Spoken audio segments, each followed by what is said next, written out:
আসসালামু আলাইকুম ওয়া রাহমাতুল্লাহি ওয়া বারাকাতুহু। আজকে আবার একটা নতুন রেসিপি নিয়ে চলে এসেছি ফারার লাইফস্টাইলে। আজকে সন্ধ্যায় একটু বানিয়েছিলাম একদম গরম গরম স্পাইসি মোমো, চিকেন মোমো বানিয়েছিলাম, সাথে স্যুপও তৈরি করেছিলাম। তো ফুল রেসিপিটা তোমাদের সাথে এখন শেয়ার করছি।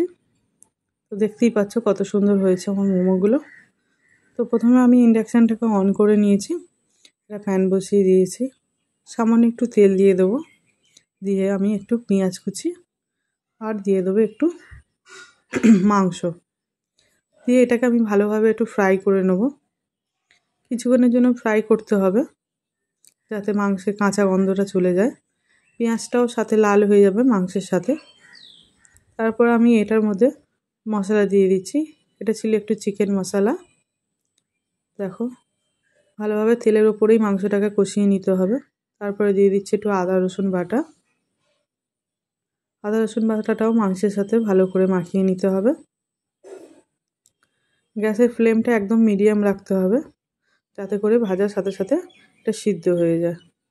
এরপরে একটু পানি দিয়ে তারপরে আমি দিয়ে দেবো নুনটা, যাতে ভালোভাবে সব কটা সিদ্ধ হয়ে যায়।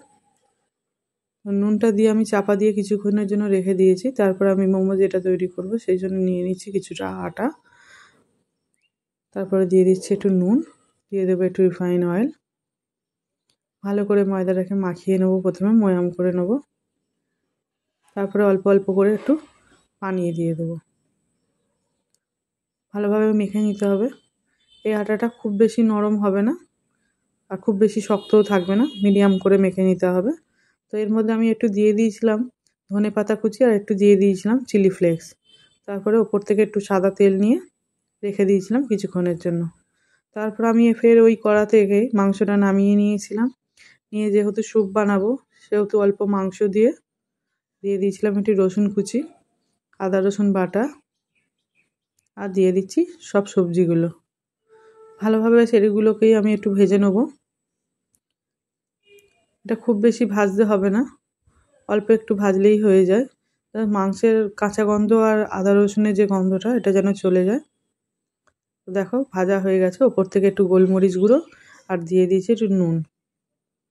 এটাকেও ভালোভাবে নাড়িয়ে চাড়িয়ে নিয়ে এর মধ্যে দিয়ে দেবো কিছুটা পানি, যাতে ভালোভাবে এটা সিদ্ধ হয়ে রসটা যেন বেরিয়ে আসে। তো আমি একদম মিডিয়াম ফ্লেমে করে রেখে দিয়েছি। তারপর একটু নিয়ে নিচ্ছি বাটিতে কর্নফ্লাওয়ার, দিয়ে দিচ্ছি একটু পানি, তারপরে এটাকে ভালোভাবে গুটিয়ে পুরোটাই দিয়ে দেবো।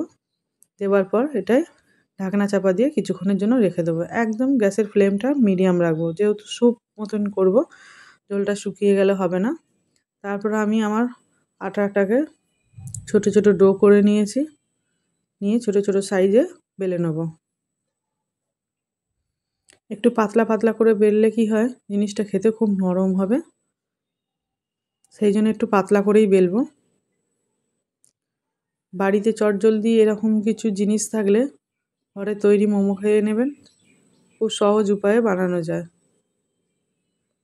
আমি সেইভাবেই তৈরি করে নিয়েছিলাম, আমার ছোট সাইজ করেছিলাম। দেখো এবারে এর মধ্যে দিয়ে দিচ্ছি মাংসগুলো, খুব বেশি বড়ও করব না খুব বেশি ছোটও করব না, আর একটু পাতলা রাখার চেষ্টা করব যাতে সিদ্ধ হলে মাংসটাও যেন একটু সিদ্ধ হয়ে যায়, আর এই পুরটা যেটা যে ডোটা আছে আটার ডোটা, এটাও যেন ভালোভাবে সিদ্ধ হয়ে যায়।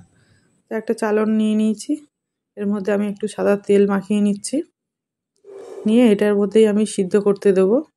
এইভাবেই আমি সব কটাই করে নেব। সেকেন্ডেরটাও দেখো আমি এইভাবেই করে নিয়েছিলাম। এটা একটু অন্যরকমভাবে আমি মোড়ার চেষ্টা করেছিলাম, কিন্তু খুব একটা ভালো লাগছিল না, দেখেই মনে হচ্ছিলো যে ধারগুলো হয়তো কাঁচা থাকবে, খেতে খারাপ লাগবে। তাই জন্য আগে যেরকম গোল করে বানাচ্ছিলাম সেরকমভাবেই আমি সব কটা বানিয়ে নেব। তো আমার সব কটা মোটামুটি বানানো হয়ে গেছে। তারপরে দেখলাম স্যুপটাও আমার রেডি হয়ে গেছে। দেখো কড়াতে একটু পানি দিয়ে দিয়েছি, পানি দিয়ে গ্যাসটাকে একদম খুব জোরে দিয়ে দিয়েছিলাম যাতে পানিটা ফোটে। সব কটা মোমো বসিয়ে দিয়েছি, ওপর থেকে একটু তেল দিয়ে দিয়েছিলাম সব কটার গায়ে, যেন একটা আর একটার সাথে লেগে না যায়। তো দেখো প্রায় 10 থেকে 15 মিনিটের পর ভাপানোর পর আমার মোমো রেডি হয়ে গেছে। খেতে খুব সুন্দর হয়েছিল, টেস্টও হয়েছিল। দেখো রেডি হয়ে গেছে। কতটা পাতলা হয়েছে বুঝতেই পারছো, ভিতরের মাংসগুলো কিন্তু দেখা যাচ্ছে। তো এই ছিল ফুল রেসিপিটা। ভিডিওটি ভালো লাগলে লাইক করবেন, শেয়ার করবেন, চ্যানেলটি অবশ্যই সাবস্ক্রাইব করবেন। আরও বাংলায় নানা রকম রেসিপি পাওয়ার জন্য আমার পাশে থাকবেন। আবার দেখা হবে নেক্সট একটা এপিসোডে। ততক্ষণ ভালো থাকবেন, সুস্থ থাকবেন। টাটা বন্ধুরা।